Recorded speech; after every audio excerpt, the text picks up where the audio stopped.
భద్రాచలంలో CPM party ఆధ్వర్యంలో అమర్జీవ్ comrade భక్తుల భీష్మరావు వర్ధంతి నిర్వహించారు.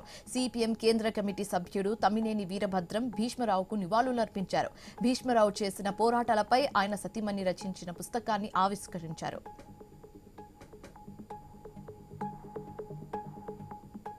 నిర్మల్ జిల్లా బాసరలో కార్తీక పౌర్ణమిని పురస్కరించుకుని గోదావరి ప్రధాన ఘాట్ వద్ద ఆలయ అర్చకులు హారతి నిర్వహించారు.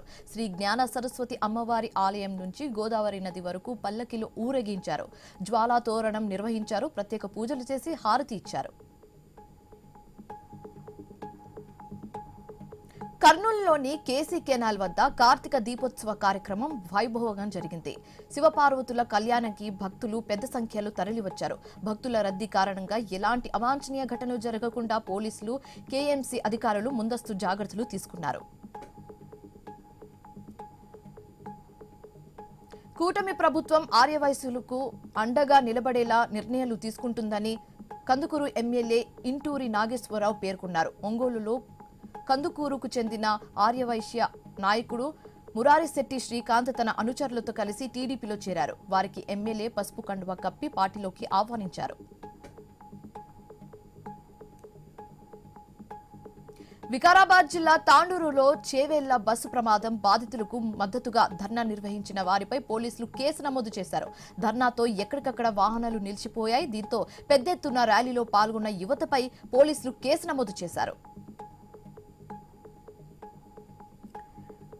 తిరుమలలో కార్తీక పౌర్ణమి గరుడ సేవ వైభవంగా జరిగింది. శ్రీ మలయప్ప స్వామి ఆలయ మాడు వీధుల్లో విహరించారు. గరుడ వాహన సేవలో భక్తులు భారీగా పాల్గొన్నారు. గరుడినిపై ఊరేగుతున్న శ్రీవారిని దర్శించుకున్నారు భక్తులు. ప్రసిద్ధి పుణ్యక్షేత్రం పశ్చిమ గోదావరి జిల్లా ఆచంట శ్రీ ఉమామహేశ్వర స్వామి ఆలయంలో కార్తీక పౌర్ణమి వైభవంగా జరిగింది. కరూర్ప జ్యోతి ప్రజ్వలన కార్యక్రమం నిర్వహించారు.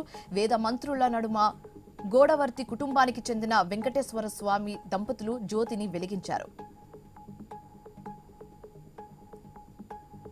69వ రాష్ట్ర స్థాయి చదరంగం పోటీలకు బాపట్ల జిల్లా చీరాల విజ్ఞాన్ భారతి పాఠశాల నుంచి 9వ తరగతి విద్యార్థిని అన్నపురెడ్డి సింధూర ఎంపికైంది.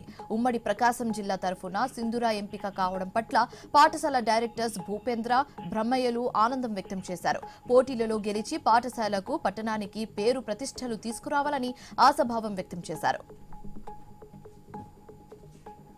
నాగర్ కర్నూలు జిల్లా బిజినేపల్లి మండలం వెలుగొండ గ్రామంలో డీఎస్పీ శ్రీనివాసులు ఆధ్వర్యంలో కాటన్ సర్చ్ నిర్వహించారు.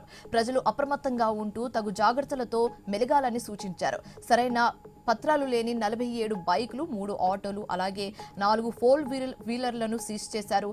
దొంగతనాలు జరగకుండా స్థానికులు సీసీ కెమెరాలు ఏర్పాటు చేసుకోవాలని చెప్పారు. విద్యార్థులలో నైపుణ్యతను పెంచడానికే వాద్ వివాద్ అని ఏపీ ఫౌండేషన్ వ్యవస్థాపకులు సంగీత కృష్ణ కిషోర్ అన్నారు. లెజనన్ ఆఫ్ డైరెక్టర్ ఆధ్వర్యంలో వాదం వివాదం కార్యక్రమం ఏర్పాటు చేశారు. ఈ కార్యక్రమంలో భారతదేశ ఔన్నత్యం, తెలుగు భాష అభివృద్ధిపై పలువురు మాట్లాడారు.